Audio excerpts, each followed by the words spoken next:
Hello everyone, welcome to a mini blog. সকালে চায়ের cup হাতে নিয়ে বাইরের দৃশ্য দেখতে দেখতে ভেবে নিলাম আজ কি রান্না করব।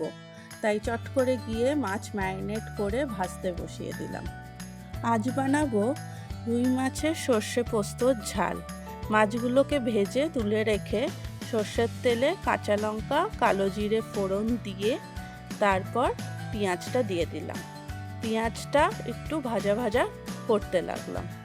পেঁয়াজটা একটু ভাজা ভাজা হয়ে যাওয়ার পর তাতে দিলাম অল্প একটু টমেটোটা দিয়ে কষাতে লাগলাম।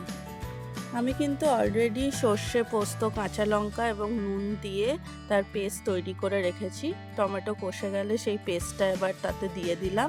তাতে অল্প হলুদ গুঁড়ো অল্প লঙ্কা গুঁড়ো দিয়ে আবার একটু নাড়িয়ে চাড়িয়ে কষিয়ে নিলাম। তারপর জল দিয়ে মাছগুলো দিয়ে দিলাম।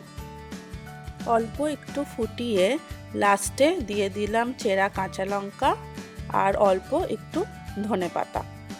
ব্যাস রেডি হয়ে গেল আমাদের রুই মাছের সর্ষে পোস্তর ঝাল। এরপর লাঞ্চ করে আমরা চলে গেলাম কস্কোতে বাজার করতে।